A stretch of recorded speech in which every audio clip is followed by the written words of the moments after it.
الذين وقفوا مع زهرة الدنيا ദുനിയാവിന്റെ ആ പ്രൗഢിയുടെ ഒപ്പം അവർ നിന്നുപോയി. അത് ആസ്വദിക്കൽ മാത്രമാവും അവരുടെ ലക്ഷ്യം. യഖുദൂനഹാ മിൻ ഗൈരി വജ്ഹിഹ, ആ ദുനിയാവിനെ സമ്പാദിക്കപ്പെടേണ്ട ഒരു മാർഗം, അതായത് ഹലാലായ മാർഗം. അങ്ങനല്ലേ? അത് ആ സമ്പാദിക്കപ്പെടേണ്ട ആ മാർഗത്തിൽ കൂടി അല്ലാതെ ദുനിയാവിനെ സമ്പാദിക്കാം. ഇപ്പൊ നമ്മളെ പല ആളുകളും നമുക്ക് കാണാമല്ലോ, വാട്സപ്പിലും മറ്റൊക്കെ പലരും കൂലിക്കാരായി എഴുതുന്ന പലരെയും നമുക്ക് കാണാം. അവരെന്താ ചെയ്തുകൊണ്ടിരിക്കണത്?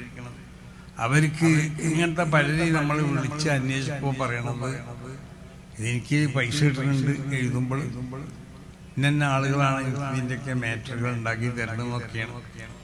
അപ്പോൾ ഒരാളെ ചീത്ത പറയാ, അല്ലെങ്കിൽ ഒരാളെ ഗീബത്ത് പറയാ, അല്ലെങ്കിൽ ഒരാളെ പറ്റി നമീമത്ത് പറയാ.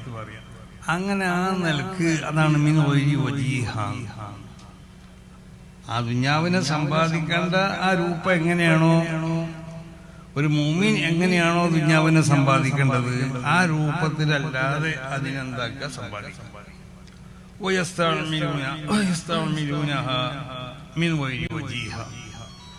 എന്നിട്ട് അതിനെ എങ്ങനെയാണ് ദുനിയാവിനെ ഉപയോഗപ്പെടുത്തേണ്ടത്, ഈ രൂപത്തിൽ അല്ലാതെ അതിനെന്താവും ചെയ്യുക, ഉപയോഗപ്പെടുത്തുക. ഇതാണ് ഒരു വിഭാഗക്കാർ. മിൻഹും വാലിമുൻ ലിനഫ്സിഹി എന്ന് പറഞ്ഞു. അതായത് ദുനിയാവ് വേണ്ടെന്നല്ല ഈ പറഞ്ഞതിന്റെ അർത്ഥം. ദുനിയാവ് വേണം.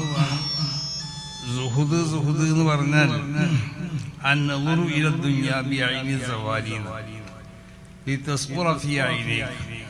ദുനിയാവിലേക്ക് ഒരു മനുഷ്യൻ അതിനെ കാണേണ്ടത് എങ്ങനെയെന്ന് ചോദിച്ചാൽ ബിഐനി സവാരി, അത് നീങ്ങിപ്പോകുന്നുള്ള നിലക്കാണ് അതിനെ നമ്മൾ വീക്ഷിക്കേണ്ടതും അതിനെ പരിഗണിക്കേണ്ടതും അതിനെ കാണേണ്ടതും.